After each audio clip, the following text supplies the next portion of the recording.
Hi, and welcome back to Conversations with Sophia, sponsored by the Vihemehe Art House. Today we are going to be talking about cooking with wine in my studio. We'll be right back.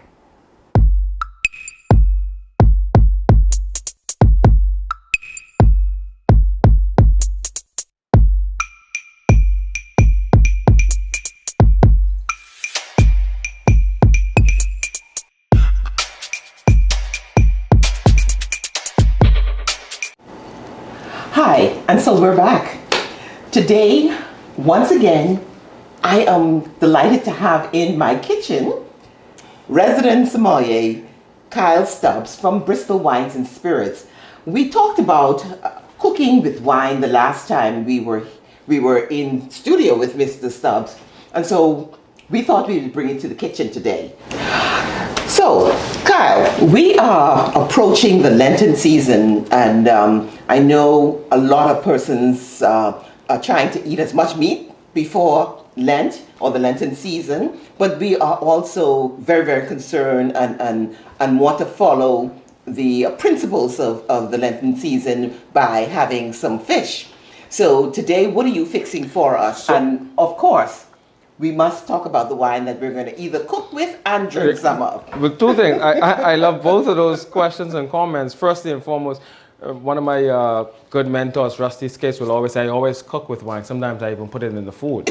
So today we'll do both, right? Yes. We'll sip on some and we'll put some in the food. But what we're going to prepare, we're going to do some fish. Right, we have some nice salmon fillet here, and we're going to do some steak. We have some sirloin, but we're going to take care of both of those things. The concerns about getting all of this meat in before Lent, right? And if you did not, then of course at the end of that, that means Easter comes with a nice big meal as well, Absolutely. right? And you can eat some meat during the week. It's just on Friday You we want have to have most some fish. definitely. So this is covering both This bases. is covering both. We just want to bring whatever it is before Lent, after Lent, during Lent. We just want to bring some wine into that food experience kind of thing. Absolutely. So today we have with us 14 hands from Washington State, Columbia Valley. We have a Chardonnay and we have a Cabernet Sauvignon from them.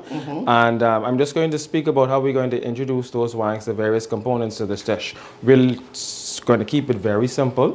The seasoning that I have here today is salt, pepper, and a little bit of basil. So we don't want to disturb. We want genuine flavors and textures from the steak, from the seafood, and then we're going to bring some veggies there with some asparagus and some Brussels sprouts. Okay. What I've done first and foremost to introduce these wines is I had the salmon sitting inside the 14-hand Chardonnay, and I had the steak sitting inside the Cabernet Sauvignon. So as a marinade, then you would want to marinate the. Okay, so that's kind of new for me. So it's the same. You would use your usual rub. You'll add some olive oil, whatever spices that you're using. You can incorporate a little bit of wine. What we want to do, and you can see that the color has changed and the brightness and the salmon came through. Let's put this on the side so that we can really see what that coloration is. The salmon, the brightness and the salmon came through. So it's the same thing how we treat all of our seafood. The first thing we do is we can squeeze some kind of citrus on it. Right. So that's the acid inside that wine that's breaking down and doing a little bit of pre-work for us kind of thing. And then bringing in a little bit of the other flavors and aromas from that wine. So tell me something. Bahamians love lime or lemon and so on. Would you put that in addition to the wine, or wine is necessary? They substituted it. They substituted it. Okay. So we're relying on the acid and the citrus component in this wine to represent what that lime or lemon would be for us kind of thing. Okay. Same thing with the steak. So we're relying on the tannin structure and the acid inside the wine to kind of start to break down a little bit of the toughness inside this meat. Right. Of course, the first thing we also do is we always keep our meat, or we clean them or soak them in vinegar or something of that sort. Same kind of elements inside the wine as well. But again, we want beyond the alcohol, those flavors and aromas to start interacting with what's happening inside that protein. Of course, and if you don't have the 14 hands, you can use anything well, tell me what you can use. So here's my thought: if it's not good enough to drink, it's not good enough to cook with. We just have to take it that serious when we bring wine to the table. It's not good enough to drink. It's not good enough to cook with. So we're gonna cheers. Wait, there you go. And that's pretty good. So we're going to do a red wine reduction to go along with the steak. We've had this red, again, the 14 hands Cabernet here, on a medium. What's in this pot here. On a medium heat for a little while, just to bring it down. Again, everything about wine and cooking is getting rid of the alcohol and relying on the tannin structure, the acid, and all of the other flavors that's inside that wine. Right, okay. So So that's we been on medium heat for about how many minutes? that's about 10 to 12 minutes or so. So 10 we're to just 12 going to minutes on add medium heat. a little bit of butter here, and if you don't mind for me, Dr. Roll, just a little handful of the purple onions. Okay, I can do that. And we're just going to drop that in there, a little bit more for bit me. more. And we're just going to leave that and let that be. And notice we're wearing our gloves because, of course, we're in the environment of the pandemic and the COVID, and of course, just basic sanitation, eh? Absolutely. So we want to wear these gloves as we are preparing this. So we put the red onions in the wine reduction. And reduction simply means that it's reducing, so you don't want the heat too high underneath the pot for the wine. So I'm just going to go here, and like I said, we're going to be very gentle and basic with our flavor so we can really enjoy this wine experience. So I'm just going to take these salmon out, and I'm literally just going to lightly dust them with some salt and a little bit of black pepper. Okay. And some people put all kinds of other seasonings and basils and rosemary, and it's to taste. Eh? It is to taste, but right now we really want to enjoy the wine element of it. Okay. You know, I gotta really come heavy with some garlic, and you know, but that kind of takes away. Then we'll have the wine and fighting. It competes with the right. wine. We want the Yes. wine. We want that symmetry kind of thing. Okay. So literally just a little bit of salt, a little bit. Again, we're all about the flavors today. So we want this flavor from the salmon. We want the flavors from the wine. What type of seasoning is that? This is just black pepper, very black fine pepper. Okay. black pepper. Yeah. I'm gonna save a little bit of that dry basil for the steak. Okay. I'm gonna rub it. We do a quick little turn. And beside being a sommelier, Kyle is considered a culinarian. So, you know, you would want him in your kitchen at any time. I'm so happy he's here. Indeed. Alrighty. So we're just gonna let that go for a bit, and I'm going to do the exact same thing with the They steak. seem to be. Yeah, that's going down. So we're gonna turn this heat down a little bit more. So take that down. Because we really aren't going to pay attention to that until the steak is done. Ooh. Alrighty. So notice he added in some butter. They say butter is a salted butter. This Salted is the chef's best friend, right? Anytime there's an error inside the kitchen, you could see the chef. Not margarine. Absolutely. Chef Butter. quickly running to find some butter to correct a sauce or something of that sort. Yeah. So I would say that's about 2 tablespoons you added to that. How much wine are we talking about? That was about about a cup of wine. About a cup of wine. That was about a cup of wine. Cup of wine, about 2 tablespoons of salted butter. Yeah. And the red onions. And so we put those in to bring that and just allow it to simmer, not boil, simmer. Most definitely. So we just here, and what we're doing is we're allowing some of this wine to run off, so we don't have so much moisture. It's just delicious in here. Again, the same thing. Nothing more than salt and black pepper. Okay. And remember, we already have the wine marinated in there, so the flavors are already going to be inside. So you don't need an overpowering spice to compete with the wine. You want to remember that. And then the sauce that is accompanying this is literally, like you mentioned just now, Dr. Roll, reduced wine. Reduced wine sauce. Very, very simple.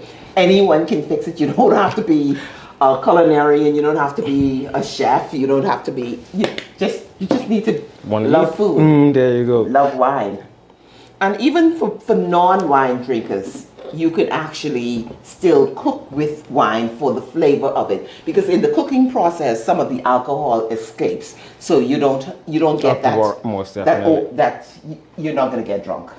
All right. So what we're going to do is I'm going to turn on this stove here. I'm going to monitor the heat. If you don't mind for me, we're just going to quickly drop the Brussels sprouts and the asparagus right inside there, as well as the bell peppers. Okay. So and then we're going to keep an eye on that for about 3 minutes. Okay.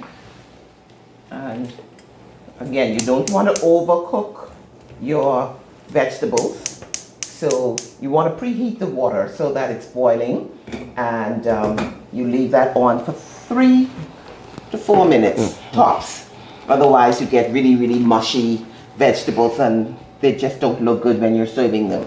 All right, so what I just did inside our frying pan here, we're going to look after our salmon first. Okay. We're just going to, on a medium heat, put a little bit of butter, coat the pan, and then we're going to just sear these salmons about 2 to 3 minutes on each side, and that'll be enough for them to rest and cook internally and be at the perfect temperature for us. Okay. But what we're going to do is, while we're frying them down in some butter, we're going to reintroduce some of the Chardonnay. Okay. We're going to cook off that alcohol, and we're going to get some of that lemon citrus aromas and flavors, some of that wood component that they would have treated this wine with. They use some new American oak, so we get some things that we find on the spice rack, some nutmeg, some cinnamon, a little bit of vanilla. All of those essence coming through this wine, and we just want to introduce them to salmon. Okay. And I like to play with Chardonnay. I like to play with Chardonnay and salmon. Same thing with our group on freshly caught tuna. The texture of the fish is a lot more fleshier, so it sits texturally wise well on the side of it, and then we speak about how we treat our seafood, and everything is citrus. Right. So if somebody wants to do like a good old snapper or something like that, is it treated the same way? Yeah, but the snappers, but the only thing I like to differentiate is the snappers on the flakier side of things. So I come down texturally wise on the wine, and it'll be more of a Sauvignon Blanc conversation or an oaked Chardonnay, as opposed to an oak Chardonnay that we'll have this conversation with tuna and salmon. Very important. Notice what Kyle said. You want an oak Chardonnay. You want an oak wine to cook with, only because of what that brings to the meat or fish that you're preparing. If you're using some other, perhaps you're using a freshwater fish, you want to use a Sauvignon Blanc or something that is non-oak. Is that it? Yep, that's what we're talking about. So flaky fish, fresh fish versus our fleshier fish, right? So we, and we speak about it differently. We speak about grouper different than we speak about snapper. Right. So we treat them slightly different, right? So we want the heavier white wine on the side of the fleshier fish and the lighter wine. Now, don't get me wrong. Now, if you're a Chardonnay drinker, you can enjoy Chardonnay with a freshly fried snapper. With anything. All right. So we're just going to... But I mean, my friends in the United States and other places who can't get the saltwater fish. The Sauvignon Blanc brings the herbaceousness and the citrus to the table, just like we would treat our salt fish style. Right. Okay. Cool. All right. There we go. So notice we're just using our hands. That's the reason we have the gloves on. Most definitely. It makes it a little bit more fun in the kitchen. Yeah. Okay. That's a smaller burn, eh? You want it a little higher heat? Yeah. Under that? Let's change these two. That would be perfect. Okay. That would be perfect. Right. Then let's really go down. There we go. All right. All right. So we're gonna let this pan get a very nice, good heat. Like I say, searing. So we're literally going to seal all of that Chardonnay that this snapper was in, that salt and pepper, literally at medium high, closer to high, literally 2 minutes on each side, seal all of that juices, all of that flavor and everything else. So we retain that. We don't want to lose anything that's participated so far in this process. Okay. And again, the pan, you don't want terribly high heat underneath the pan. And just gonna add another piece to make sure we're good with the heat. Okay. Yeah.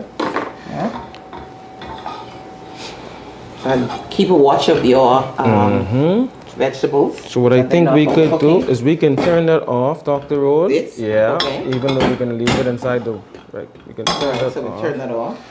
Okay. So that's been cooking for about a minute and a half.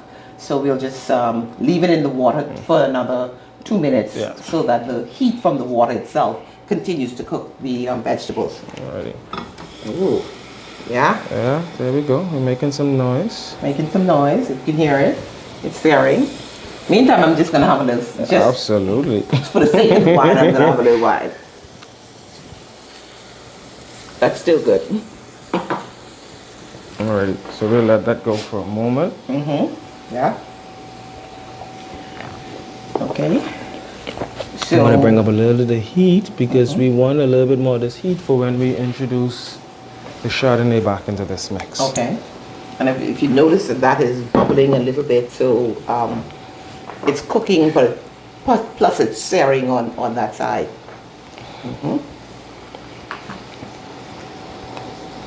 So I'm gonna wait until I turn them before I add, just to make sure we get our complete fish piece. Okay. And the butter also adds a nice element of flavor to the salmon as well. And it's awesome that you said that just now, because I completely forgot what we do inside the New World. We, Australia, California, South America with our Chardonnays is we trigger a secondary fermentation on bacteria that converts a harsh acid into a more favorable acid, right?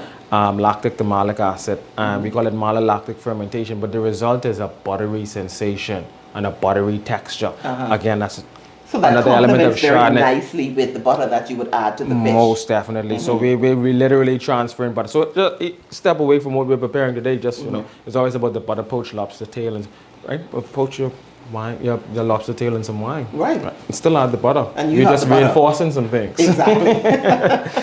So is there any alternative for people who can't have butter and something else? Is there? We just rely then on the wine. Yeah, we just rely on the wine. Yeah. Okay.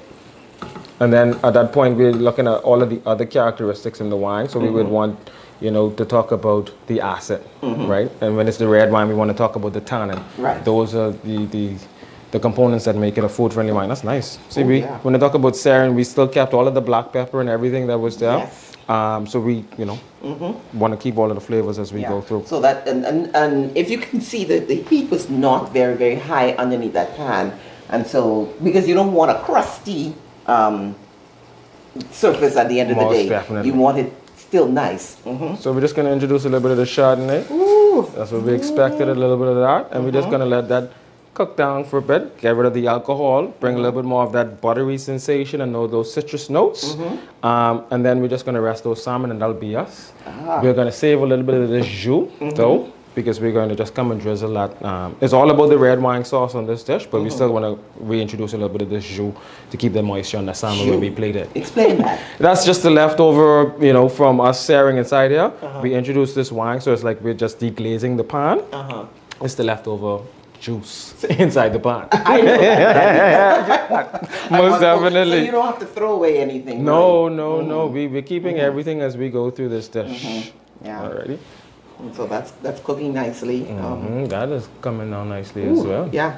Remember, when we talk about a red wine reduction, we're bringing it down so it becomes a nice texture when you introduce it over your fish or meat. Most definitely. Alrighty. So while that is going, you want this pan on? No, we're gonna give that another minute or so. Okay. Because we're gonna just toss those inside here before we play with a little bit of that white wine.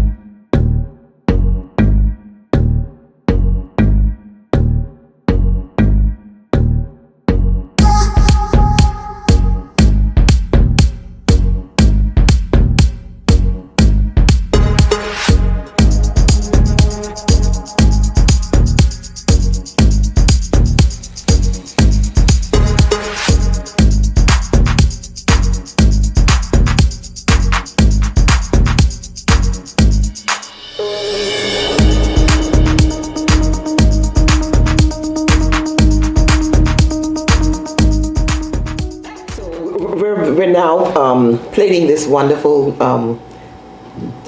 Ooh, it smells so good. So tell us, Kyle, this is a new sauce that you prepared, and what is it? So we did our partial blanching, and I just briefly tossed it in some butter, salt, and pepper, and we introduced the Chardonnay to that. So that's why we have a little bit more of that. So the Brussels sprouts are a little bit softer than you would want them, but I think we will enjoy them because it had soaked up a little bit of that butter and that wine kind of thing. But they're not overcooked, but we expected a nice bright green popping kind of sensation. But we reintroduced the wine to that. And a little bit of the green onions. And absolutely. Okay. So the asparagus is forming our base for our plating. I can hold that. Absolutely. We came back with the Brussels sprouts and just same thing, blanched bell peppers, and we toss them in that same salt and butter and black pepper. Give us a little bit of heat, and then we're bringing over our salmons that were resting for a moment.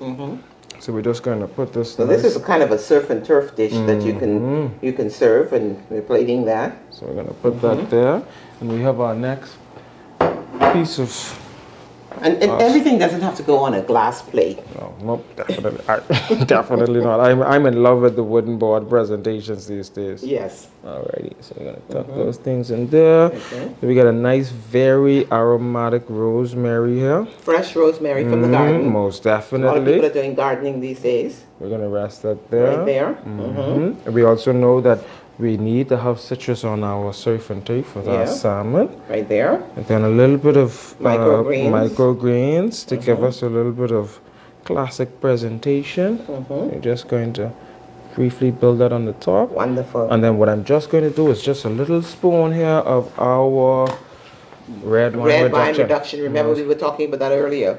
The red wine reduction. I'm just going to drizzle a little on the top of that steak and let it run. Alrighty, oh boy, good. And so we have 2 plated meals right here. This is the finished product, and so obviously we were able to use both the red and the white wine in this dish, and it's you can have them both. It's just so wonderful. So, Kyle, is there? I'm so I can't really get into this. So once again, ladies and gentlemen, we cooked today with 14 hands.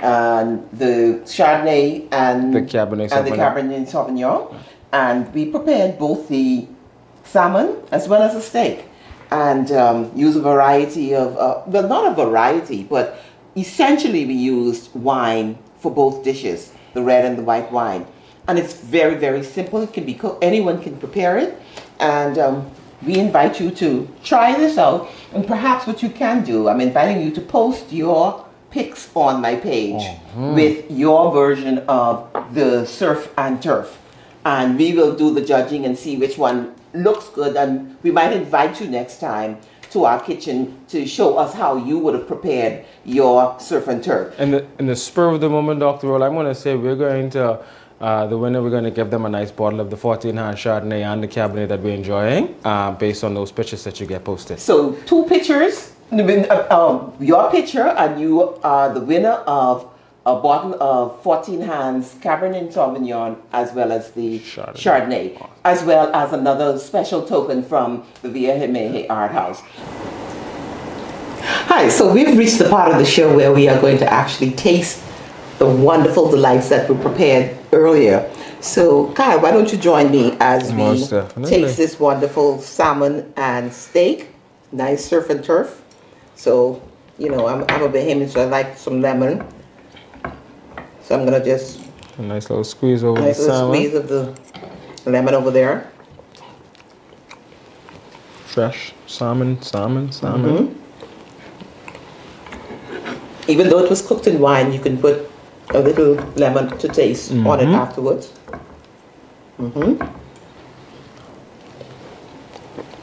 That is perfect.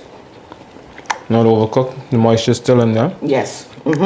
There's some citrus elements. I mean, we did squeeze the lime, but yeah, it was breaking down throughout the process. Yes. And then the steak. Remember, we used the 14 hands to prepare this.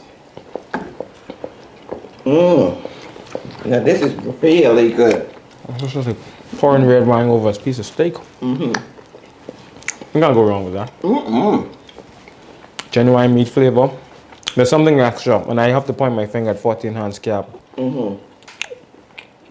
That is good. But then it's not bombarded with spices or anything. It's just salt and pepper. Like you can taste the cleanness in it. Yes, indeed. Yes, that indeed. is nice. You can literally taste that red wine reduction that you put over it at the end of the day. And remember, we served it with some Brussels sprouts. That are really not overcooked. Actually, they're pretty good. They are perfect. Spot on. Asparagus. Okay, a little bell pepper in here. Again, ladies and gentlemen, you want to prepare this dish. Send us your version of this dish. What you will not have, of course, are my special wine glasses that I prepared. But of course, you can have your own wine glass with the white wine or red wine of your choice. But we want you to choose, of course, 14 hands if you are minded to do that. And we'll be the judge of your presentation of this meal. Cooking with wine, ladies and gentlemen. Cooking with wine. It's the best. Thank you so much for watching, and we'll see you again soon.